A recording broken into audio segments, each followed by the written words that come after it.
కిడ్నీల్లో రాళ్లు ఉన్నప్పుడు వాటిని తొలగించుకోవటానికి సర్జరీ దాకా వెళ్లేందుకు మనలో చాలా మందికి మనసొప్పదు.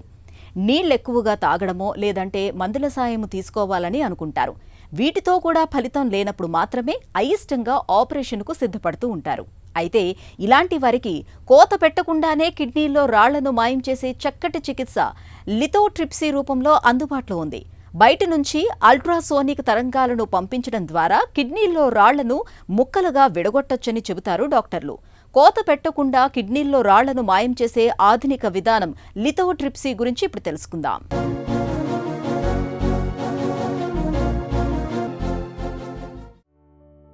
కిడ్నీలో రాళ్లు ఉన్నాయని పరీక్షల్లో తేలగానే మనలో చాలామందికి గుండెల్లో రాయి పడ్డట్టుగా అవుతుంటుంది.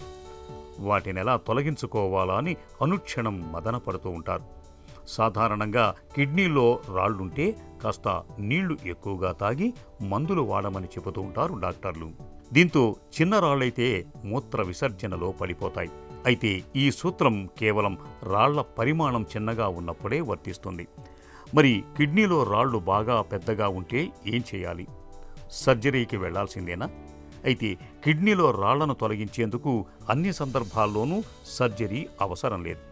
లిథోట్రిప్సీ వంటి ఆధునిక పద్ధతుల సాయంతో ఒంటిపై ఘాటు పెట్టకుండానే బయట నుంచే కిడ్నీలో రాళ్లను మాయం చేయొచ్చని చెబుతారు డాక్టర్లు. అసలేమిటి లిథోట్రిప్సీ? ఈ విధానం ఎలా ఉంటుంది? కిడ్నీలో స్టోన్స్ అనేటివి కిడ్నీలోనే కాకుండా, కిడ్నీలో ఉంటే అది రీనల్ స్టోన్స్ అంటారు, కిడ్నీ నుంచి వచ్చే ట్యూబ్లో ఉంటే అది యూరిట్రిక్ స్టోన్స్ అంటారు, బ్లాడర్ అంటే యూరినరీ మూత్రాశయంలో ఉంటే అది వెజైకల్ స్టోన్స్ అంటారు. సో ఈ మూడు భాగాల్లో ఎక్కడైనా ఈ స్టోన్ అనేది ఎక్కడైనా ఉండొచ్చు, ఎక్కడైనా ఇరుక్కోవచ్చు, దేనికన్నా మనం ట్రీట్మెంట్ చేయాల్సిన అవసరం రావచ్చు. ఈ లిథోట్రిప్సీని 2 రకాలుగా డివైడ్ చేస్తాం. అదేమిటి? Extra corporeal and intra corporeal. అంటే ఏమిటి? ఎక్స్ట్రా కార్పోరియల్ అంటే ఈ లిథోట్రిప్సీ అనే ప్రక్రియని బాడీ నుంచి బయట నుంచే మనం స్టోన్ని పగలగొట్టడాన్ని ఎక్స్ట్రా కార్పోరియల్ లిథోట్రిప్సీ అంటాం. రెండవది ఏమిటి? Intra corporeal lithotripsy. Intra corporeal అంటే బాడీ లోపలే ఆ స్టోన్ని పగలగొట్టడాన్ని ఇంట్రా కార్పోరియల్ లిథోట్రిప్సీ అంటారు. So intra corporeal shock wave lithotripsy చేయడానికి మనం స్టోన్ దాకా వెళ్లాల్సిన అవసరం ఉంటుంది. అంటే మూత్రనాళంలో, మన మూత్రాశయంలో స్టోన్ ఉందనుకోండి, మూత్రనాళంలో ద్వారా ఎండోస్కోప్ వేసి ఆడ మూత్రాశయంలో స్టోన్ని చూస్తే దాన్ని పగలగొట్టే అవకాశం. లేక ఈ యూరిటర్లో, కిడ్నీ నుంచి వచ్చే ట్యూబ్లో ఏదైనా స్టోన్ ఉందనుకోండి, యూరిట్రోస్కోప్ అనే ఎండోస్కోప్ అక్కడ వరకు వెళ్ళి దాన్ని స్టోన్ని పగలగొట్టడం యూరిట్రోస్కోపిక్ లిథోట్రిప్సీ అంటాం. అదే కిడ్నీ లోపల ఉందనుకోండి, ఈ మూత్రనాళంలో అయినా వెళ్ళొచ్చు, లేక ఈ బయట నుండి ఒక నీడిల్ వేసి ఒక చిన్న ఎండోస్కోప్ని కిడ్నీలోకి వేసి దాన్ని, ఆ స్టోన్ని చూసుకుంటా దాన్ని పగలగొట్టడం అనేది చేయొచ్చు. దాన్ని RARS అన్న అంటాం, లేకపోతే పర్క్యూటేనియస్ లిథోట్రిప్సీ అన్న అంటాం. కిడ్నీలో రాళ్లను తొలగించటానికి ప్రస్తుతం మందులు, లిథోట్రిప్సీ, సర్జరీ అనే 3 రకాల చికిత్సా విధానాలు అందుబాటులో ఉన్నాయి. రాళ్ల పరిమాణం చిన్నగా ఉన్నప్పుడు నీళ్లు ఎక్కువగా తాగటం, మందుల సాయంతో వాటిని కరిగించుకోవచ్చు. రాళ్ల పరిమాణం మరీ పెద్దగా ఉన్నప్పుడు సర్జరీ వరకు వెళ్లాల్సి ఉంటుంది.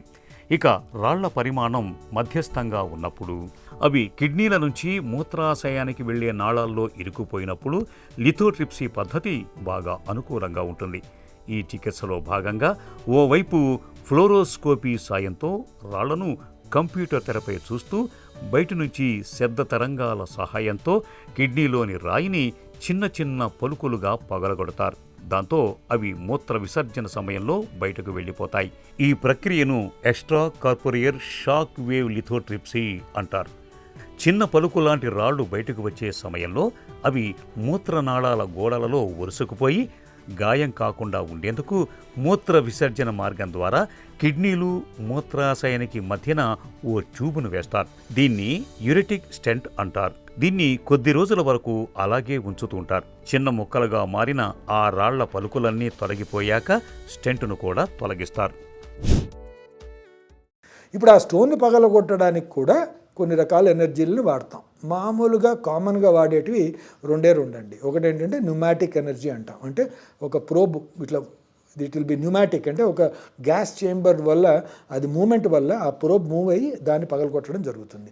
ఇంకోటి లేజర్ ఎనర్జీ, అంటే లేజర్ బీమ్ని ఆ స్టోన్ మీద వేసినప్పుడు ఆ స్టోన్ ముందు ఒక వేపర్ బబుల్ అనేది క్రియేట్ అయ్యి ఆ వేపర్ బబుల్తో ఆ స్టోన్ పగలడం అనేది జరుగుతుంది. సో ఈ 2 ఎనర్జీల ద్వారా ఈ స్టోన్ని పగలగొట్టడం అనేది జరుగుతుంది. సో ఈ extra corporeal shock wave lithotripsy చేసిన తర్వాత స్టోన్ పగిలినా ఆ ముక్కలు పెద్దవిగా ఉండొచ్చు, ఒక్కోసారి చిన్నవిగా ఉండొచ్చు.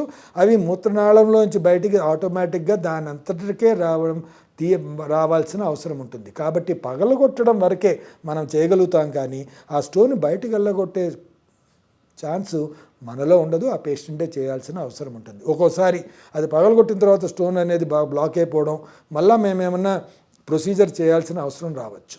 అందుకనే ఈ మధ్యకాలంలో ఎక్కువగా ఇంట్రాకార్పోరియల్ లిథోట్రిప్సీ అనేది చేయడం జరుగుతూ ఉంటుంది. అంటే మన కళ్ళ ముందే స్టోన్ని పగలగొట్టడం, వీలైతే ఆ కళ్ళ ముందే ఆ స్టోన్ని తీసేయడం, లేక సక్ చేసేయడం, ఎంత చిన్నది అంటే డస్ట్ లాగా చేసేసి దాని అంతర్గతే బయటకు వచ్చేటట్టు వితౌట్ ఎనీ ప్రాబ్లం బయటకు వచ్చేటట్టు చేయడం అనేది ఎక్కువగా మనం చూడడం జరుగుతూ ఉంటుంది. అన్నంత మాత్రాన extra corporeal shock wave lithotripsy చేయటం లేదని కాదు, కానీ అది కొంతమందికి సెలెక్టివ్గా చేసి మిగతా వాళ్ళలో అంతా ఈ ఇంట్రాకార్పోరియల్ షాక్ వేవ్ లిథోట్రిప్సీ అంటే ఎండోస్కోప్ అనే విధానం ద్వారా స్టోన్ వరకు వెళ్ళి దాన్ని పగలగొట్టడం అనేది జరుగుతూ ఉంది.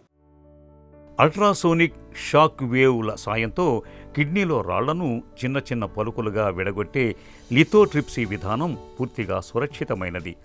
ఆసుపత్రిలో చేరాల్సిన అవసరం ఉండదు. కోతలు, గాయాలు, రక్తస్రావం ఊసే ఉండదు. గంటల వ్యవధిలో చికిత్స తీసుకుని ఇంటికి వెళ్ళిపోవచ్చు. సర్జరీ అంటే భయపడేవారు, షుగర్, బీపీ, గుండె జబ్బులున్న ఎవరైనా ఈ పద్ధతి ద్వారా సులువుగా కిడ్నీలోని రాళ్లను తొలగించుకోవచ్చు. అయితే ప్రతి ఆపరేషన్లోనూ ఉన్నట్లే ఈ విధానంలోనూ కొన్ని సమస్యలు తలెత్తే అవకాశం ఉంటుంది.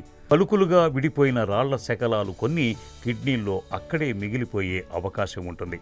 అయితే ఇలా జరిగే అవకాశాలు తక్కువగా ఉంటాయి. కొన్ని సందర్భాల్లో కిడ్నీల దగ్గర రక్తస్రావం జరగవచ్చు. ఇన్ఫెక్షన్ సోకే ప్రమాదం ఉంటుంది.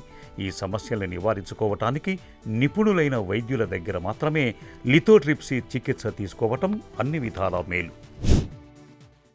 ఈ లిథోట్రిప్సీ అనే చేసిన వాళ్ళలో చాలామందిలో మీరు ఏవైనా ఉంటారు, ఈ 50 to 60% వాళ్ళలో ఈ డబల్ డీజే స్టెంట్ అంటాం. ఆ డీజే స్టెంట్ అనేది పెట్టి మళ్ళీ 2-3 వారాలైన తర్వాత తీసేయడం జరుగుతూ ఉంటుంది.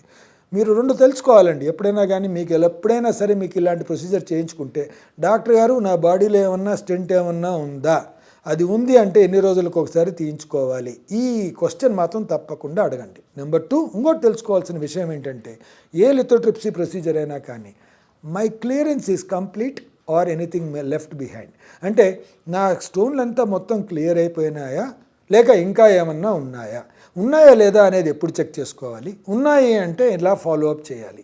ప్రతి స్టోను తీయాలి అని రూల్ ఏం లేదండి. చాలాసార్లు చిన్న చిన్న స్టోన్లు ఎక్కడో మూలలో దాక్కొని ఉంటే దాని వెనకాల పోయి వెతికి దాన్ని పట్టడం కన్నా దాన్ని వదిలేస్తూ ఉంటాం. ఎందుకంటే 2mm 3mm స్టోన్స్ అనేటివి చాలా ఈజీగా మూత్రనాళంలోంచి బయటకు వచ్చేస్తూ ఉంటాయి. కాబట్టి యూరాలజిస్ట్ డిసైడ్ చేయనివ్వండి మీకు ఎలాంటి ప్రొసీజర్ అవసరమో. కిడ్నీలో రాళ్ల సమస్య ఒక్కసారితో పోయేది కాదు. రాళ్లనేవి మళ్లీ ఏర్పడుతుంటాయి. కాబట్టి కిడ్నీలో రాళ్లు ఏర్పడే పరిస్థితులు తలెత్తకుండా చూసుకోవాలి. రోజు మొత్తంలో సాధ్యమైనంత ఎక్కువగా నీళ్లను తాగుతూ ఉండాలి. విటమిన్ సి సమృద్ధిగా లభించే పుల్లటి పండ్ల రసాలని తాగటం మేలు. ఇవి కిడ్నీలో రాళ్లు ఏర్పడకుండా చూస్తాయి. రోజువారీ ఆహారం నుంచి తగినంత కాల్షియం అందకపోతే మూత్రంలో ఆక్జలేట్ రసాయనం స్థాయిలు పెరిగి ఆపై రాళ్లు ఏర్పడే అవకాశం ఉంటుంది. కాబట్టి ఆహారంలో కాల్షియం లభించే పాల పదార్థాలు ఉండేలా చూసుకోవాలి. ఉప్పును అధికంగా తీసుకుంటే మూత్రంలో కాల్షియం స్థాయిలు పెరుగుతాయి. కాబట్టి ఉప్పు వాడకం మితంగా ఉండాలి. మాంసాహారంతో మూత్రంలో యూరిక్ యాసిడ్ పెరుగుతుంది. కాబట్టి మాంసాహారాన్ని తగ్గించాలి. బీట్రూట్, చాక్లెట్, పాలకూర, తేయాకు, గింజపప్పుల వంటి వాటిల్లో ఆక్జలేట్ అధికంగా ఉంటుంది. కూల్ డ్రింకుల్లో ఫాస్ఫేట్ ఎక్కువగా ఉంటుంది. ఇవి 2 కిడ్నీలో రాళ్లు ఏర్పడటానికి దారితీసేవే. కాబట్టి వీటికి దూరంగా ఉండటం మేలు.